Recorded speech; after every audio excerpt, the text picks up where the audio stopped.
Oremos, ó grande Deus, eterno Pai que estás nos céus. Nós te suplicamos a tua graça, a tua misericórdia, porque só o Senhor é Deus e digno de todo louvor, toda honra e toda majestade. Pai, de maneira especial, nós queremos pedir uma bênção ao Senhor sobre a comissão da igreja, esta que foi formada, Senhor, para que em nome do Senhor Jesus, ela seja mais uma vez usada por Ti.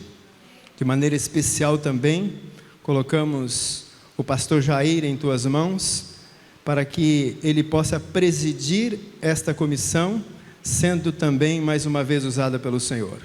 Mas, Senhor, de maneira especial também, queremos colocar no Teu altar o Teu servo, o Gabriel, a quem Tu escolhestes para trazer a mensagem do céu para nós. Perdoe, Senhor, os nossos pecados, para que possamos compreender a Tua mensagem. Perdoa também os pecados dele, para que ele possa anunciar a Tua mensagem. Para que em nome do Senhor Jesus, verdadeiramente, nessa noite, possa haver libertação e salvação nesta casa, por Jesus. Amém. Deus te abençoe.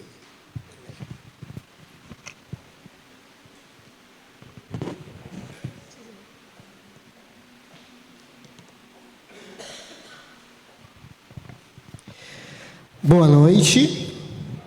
Um pouquinho alto, né? Fica tranquilo que o pessoal está ali atrás, tentando dar uma ajustadinha no som. Foram trocados alguns aparelhos aí recentemente, então o pessoal está dando essa ajustada, por isso que você está ouvindo um som abafado, às vezes um som aberto, uma microfonia, mas daqui a pouquinho está tudo certinho, tá bom? É um prazer estar com vocês nessa noite, para juntos nós estudarmos um pouquinho da Palavra de Deus. Eu queria convidar você a pegar aí a sua Bíblia e abrir aí a sua Bíblia no livro de João. João, no capítulo 11.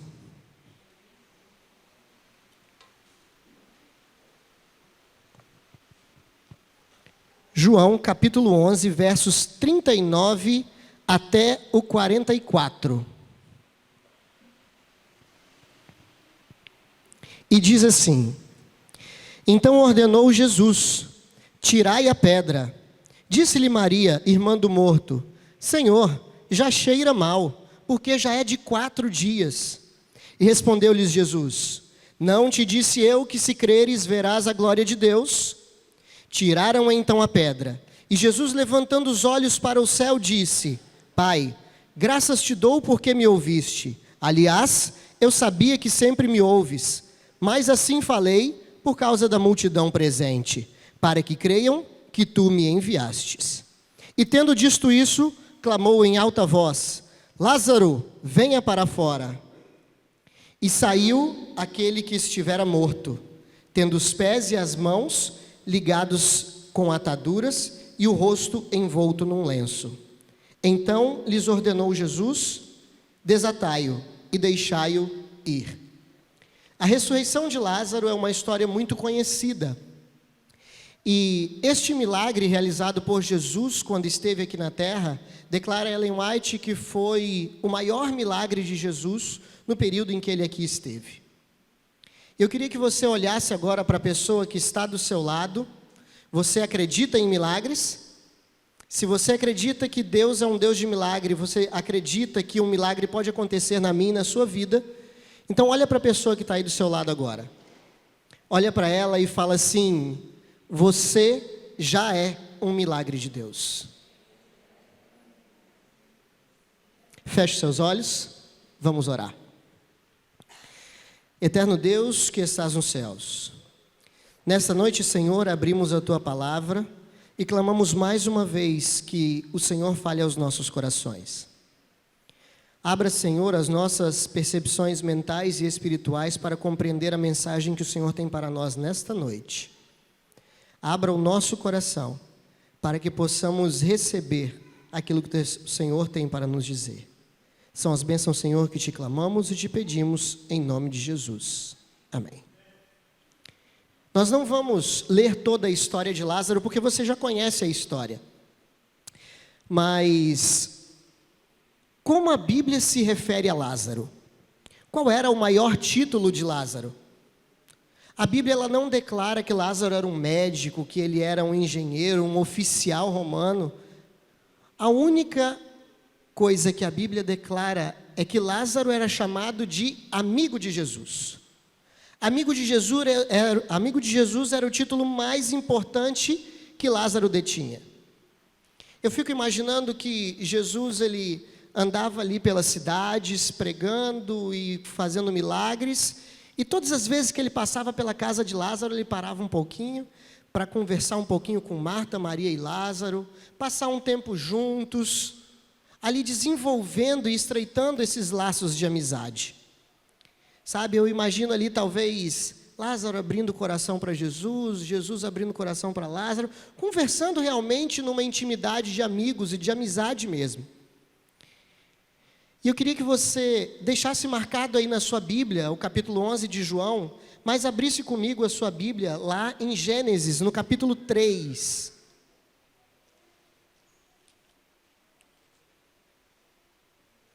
Gênesis no capítulo 3, no verso 15, é um verso extremamente conhecido por nós, que diz assim: porém, inimizade entre ti e a mulher, entre a tua descendência e o seu descendente, este te ferirá a cabeça e tu lhe ferirás o calcanhar. Pode voltar para João 11. É exatamente isso que Jesus veio fazer quando esteve aqui na terra. Adão e Eva, eles foram criados à imagem e semelhança de Deus e eles eram amigos de Deus. Mas a partir do momento em que o pecado entra no planeta Terra, Adão e Eva, eles se tornam inimigos de Deus e amigos do pecado, amigos do diabo. Eles se tornam inimigos de Deus. E Jesus, quando ele vem aqui na terra, ele vem justamente trabalhar de volta esse vínculo de amizade. Ele vem reestabelecer esse vínculo de amizade que existia lá no Éden entre o homem e o próprio Cristo. Mas a história conta que Lázaro ficou doente. E aí eu te faço uma pergunta: os amigos de Jesus também passam por problemas, sim ou não? Os amigos de Jesus, eles também ficam doentes, têm problemas financeiros, atravessam o vale da sombra da morte, sim ou não? Então, se os amigos de Jesus também passam por tudo isso, qual é então a diferença entre ser um amigo de Jesus e não ser amigo de Jesus?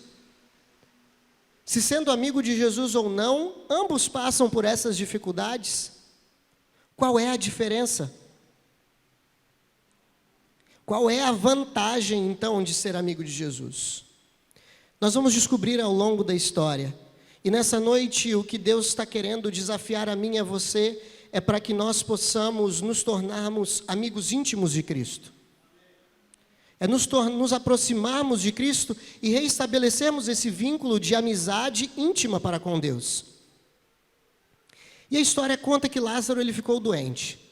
Lázaro então fica doente. E ali então, naquele desespero, Maria e Marta chamam um mensageiro e falam assim: olha, vai lá, aonde Jesus está, encontra com Jesus e fala com ele: olha, o seu amigo Lázaro está doente. E aí, eu imagino que na cabeça de Maria e Marta, olha, vai lá e dá a mensagem, porque Jesus vai largar tudo que ele estiver fazendo lá, vai vir correndo aqui, porque Lázaro é amigo de Jesus. Então ele vai vir correndo aqui para poder restaurar a saúde de Lázaro, ou então, se ele não puder vir, ele vai dar um comando de lá e de lá mesmo, Lázaro vai ser curado aqui em casa. E aí então Maria e Marta mandam então esse mensageiro, E aí então, leia comigo aí, João 11, no verso 4. Esse mensageiro, ele encontra Jesus e a resposta é a seguinte: ao receber a notícia, disse Jesus: esta enfermidade não é para a morte, e sim para a glória de Deus, a fim de que o Filho de Deus seja glorificado. Maria e Marta, elas tinham a expectativa de que Jesus ordenasse a cura de Lázaro, mas infelizmente Lázaro faleceu. E aí eu imagino o mensageiro voltando, Lázaro já havia falecido, e o mensageiro vira para Maria e Marta e apenas repete as palavras de Jesus. Olha, Jesus mandou dizer que essa enfermidade não é para a morte. Essa enfermidade é para a glória de Deus. E aí eu imagino como ficaria talvez a cabeça de Maria e Marta, né? Imagina a cabeça de Maria e Marta, assim, com um turbilhão de pensamentos. Como que isso pode ser para a glória de Deus? Como que Jesus não deu a cura para o amigo dele? Como que Jesus não saiu correndo de lá de onde ele estava e veio socorrer o seu amigo? E aí eu imagino a cabeça delas assim, cheia de confusão de pensamento, por conta daquele acontecimento. E o mensageiro então transmite apenas essa mensagem: é para a glória de Deus. Sabe, queridos, talvez nessa noite eu esteja falando para alguém que não está conseguindo discernir aquilo que Deus quer para a sua vida. Talvez eu esteja falando para alguém que não está conseguindo entender o que Deus quer para a sua vida financeira, o que Deus quer para o seu casamento, para o seu relacionamento. Talvez você está passando por uma série de problemas e a sua cabeça está confusa e você não está conseguindo compreender a voz de Deus. Mas eu quero te dizer pela fé nessa noite, que isso que você está passando é para a glória de Deus. Eu não sei te explicar o porquê, eu não sei te explicar o quando, mas é para a glória de Deus. E vai chegar um momento em que você vai conseguir compreender tudo isso e vai poder testemunhar do amor desse Deus para com a sua vida. Sabe, queridos, Jesus, ele tem sempre o melhor para os seus filhos. Imagino que Maria e Marta estavam ali com a cabeça toda confusa, mas Jesus nunca deixa os seus amigos na mão. Quando nós criamos alguma expectativa, Deus, ele sempre vem com algo para superar aquilo que nós esperamos. Deus, ele sempre supera as nossas expectativas. Eu vejo que Maria e Marta naquele momento queriam a cura de Lázaro de qualquer forma. Mas Jesus Cristo havia preparado algo muito maior do que a cura. Jesus havia preparado a ressurreição de Lázaro. Jesus, ele tem algo muito maior e melhor preparado para cada um daqueles que são seus amigos. O que você veio buscar de Deus nessa noite? Você veio buscar de Deus a cura para alguma enfermidade? Você veio buscar de Deus um bom emprego? Você veio buscar de Deus alguma bênção em especial para a sua vida? O que você veio buscar de Deus nessa noite? Sabe, queridos, queria dizer para você nessa noite que o mais importante para a nossa vida não é buscarmos algo de Deus, mas é sermos algo para Deus. Muitas vezes nós gastamos o nosso tempo buscando coisas e bênçãos de Deus e nos esquecemos de sermos algo para Deus. Nós nos esquecemos de ser algo para Deus. E para ser algo para Deus, o que eu preciso fazer? Eu preciso desenvolver com Cristo um relacionamento próximo e íntimo de amizade. Você já parou para pensar quantas as vezes nós somos hipócritas nas nossas orações? Já parou para pensar que às vezes nós acordamos, não dormimos a noite, passamos a noite em claro e a gente acorda e fala assim: Senhor, obrigado pela boa noite de sono. Que boa noite de sono?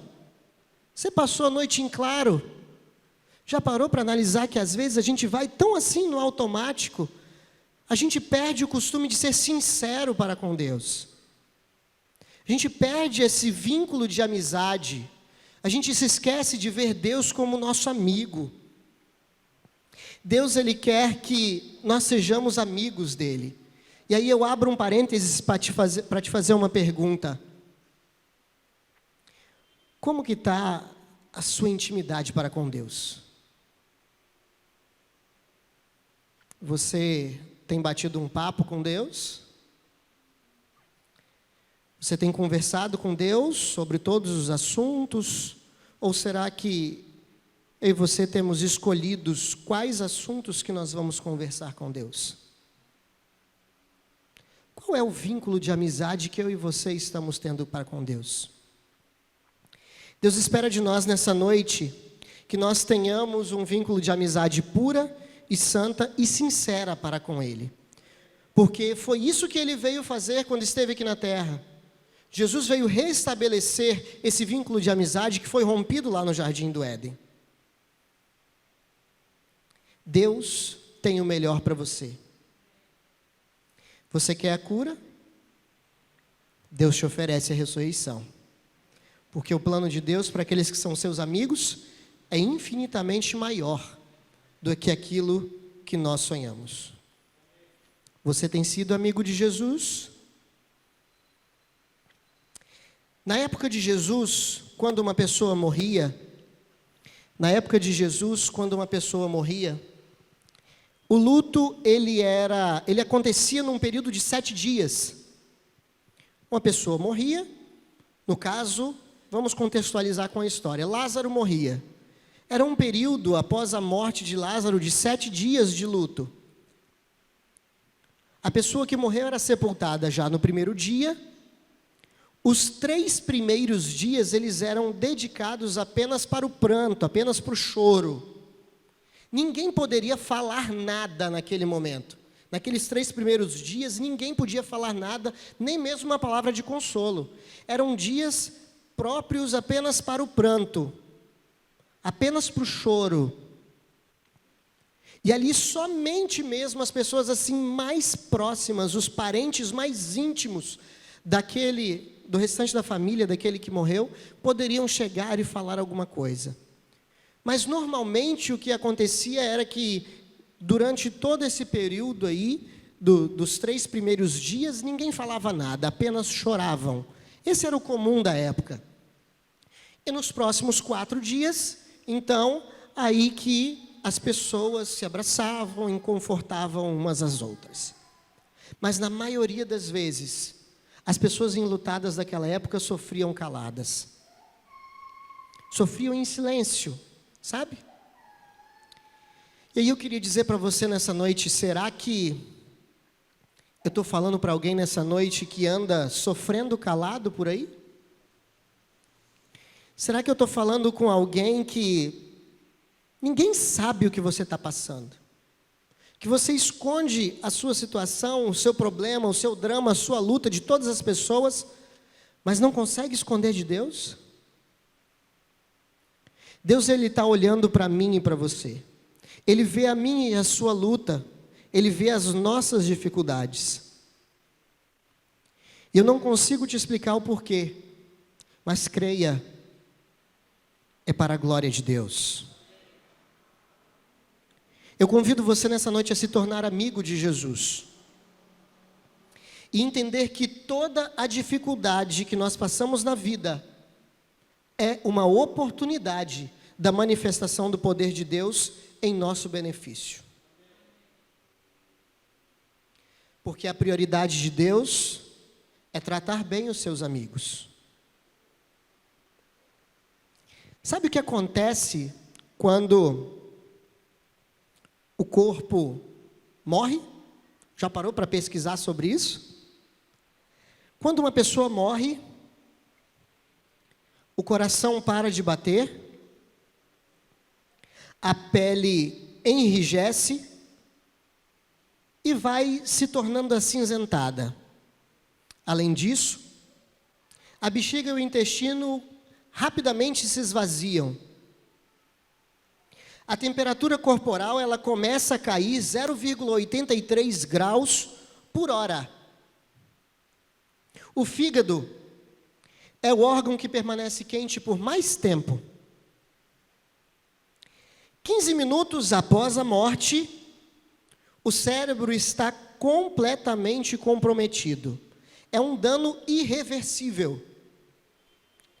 30 minutos após a morte, as mãos e os pés começam a ficar azulados, Os olhos começam a afundar para o interior do crânio. 24 horas após a morte de uma pessoa, começa o cheiro de carne podre. O corpo então alcança a temperatura ambiente. 3 dias após a morte, os gases dos tecidos corporais formam bolhas por baixo da pele. O corpo então incha e os fluidos corporais começam a vazar pelos orifícios do corpo. Essa era a situação em que Lázaro se encontrava. Era dessa forma que Lázaro se encontrava ao final do 3º dia. E rondava naquela época entre o povo de Israel uma crença. Rodava uma crença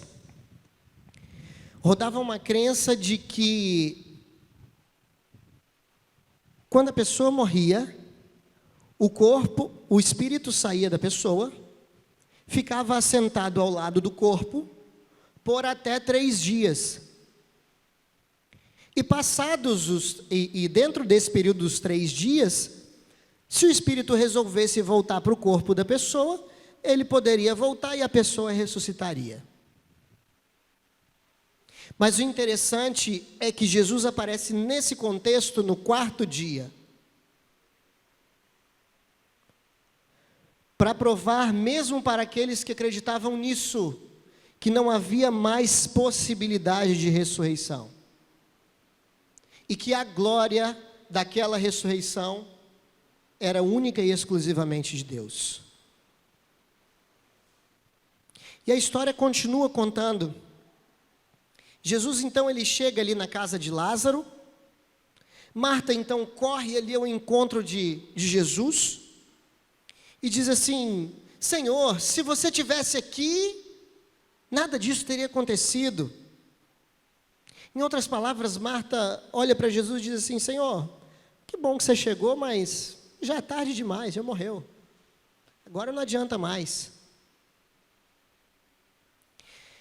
Em alguns momentos de nossa vida, às vezes a gente julga que é tarde demais. Às vezes a gente julga que é tarde demais para algumas situações da nossa vida. Mas tarde demais não existe no vocabulário de Deus. Deus olha para mim e para você e diz assim: filho, eu posso curar a sua vida. Eu posso reconstruir o seu casamento. Filho, ei, eu posso resolver o seu problema financeiro. Eu posso restaurar o seu corpo. Eu posso te curar e te livrar dos seus vícios. Ei, não é tarde demais. Não é tarde demais. Deus trouxe você aqui nessa noite para que nós pudéssemos entender juntos de que tarde demais não existe no vocabulário de Deus. Nunca é tarde demais. E a história continua contando que Jesus então pergunta: aonde Lázaro está sepultado? E Marta então conduz Jesus até ali onde Lázaro estava sepultado. E Jesus dá ordem para que a pedra seja retirada e Marta mais uma vez: Senhor, já cheira mal, faz 4 dias. 4 dias. Na cabeça de alguns judeus, aquela crença era possível. E Jesus vem para mostrar que só Ele tem o poder da vida. Jesus aparece no 4º dia para provar que não existia possibilidade humana nenhuma. Não havia mais expectativa de ressurreição. Que todo o poder e toda a glória era de Deus naquele momento.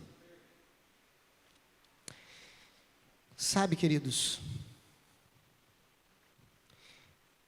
às vezes, a exemplo de Lázaro, tem algumas coisas na nossa vida que estão cheirando mal.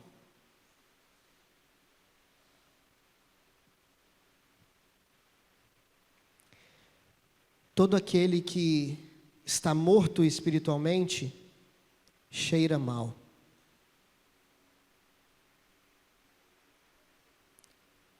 Talvez eu esteja falando nessa noite para alguém que está morto espiritualmente, que tem algumas coisas na minha ou na sua vida que não importa se muita coisa na minha ou na sua vida já cheira mal. Ainda dá tempo. Ainda dá tempo. Se você crer, você verá a glória de Deus. Se você crer, deixa Deus apertar esse meu e seu coração. Marta e Maria pensavam que haviam sido abandonadas por Jesus, mas não foram. Não foram. Jesus está aqui nessa noite para apertar o meu e o seu coração, para que o maior de todos os milagres aconteça na nossa vida. O milagre da ressurreição espiritual. Feche seus olhos, vamos orar. Deus eterno, nesta noite, Senhor, aprendemos um pouco sobre o grande milagre da ressurreição de Lázaro. Ó Senhor, nessa noite nós nos dirigimos aqui à frente, não apenas para aceitar mais um apelo, não apenas, Senhor, para vir à frente, mas viemos aqui, Senhor, porque entendemos de que o vínculo de amizade com o Senhor está rompido. Nós compreendemos, Senhor, que tem muita coisa na nossa vida que está cheirando mal. Nós compreendemos, Senhor, de que nós achamos que estamos vivos, mas estamos mortos espiritualmente. Por isso, Senhor, meu Deus, se for preciso, abra agora o nosso tórax e coloca a sua mão no nosso coração e aperta, Senhor, esse coração, para que a vida possa voltar a pulsar em nosso ser. Reativa, Senhor, esse vínculo de amizade, esse vínculo de proximidade para com o Senhor. Ensina-nos, meu Deus, a sermos amigos íntimos do Senhor, a confiarmos em Ti a despeito de todas as dificuldades e compreendermos que tudo o que acontece em nossa vida é para a glória do Seu nome. Ensina-nos, Senhor, a testemunhar de Ti. Não permita, meu Deus, que saiamos por essas portas nesta noite sem realmente firmarmos um compromisso fiel e verdadeiro para contigo, de que queremos ser reconhecidos como amigos do Senhor. Leva-nos agora em paz e segurança para os nossos lares. Se aproxima mais uma vez de nós, Senhor. Que nós sintamos a Tua presença e sejamos reais amigos do Senhor. Isso é o que nós te clamamos e te pedimos nessa noite, em nome de Jesus. Amém.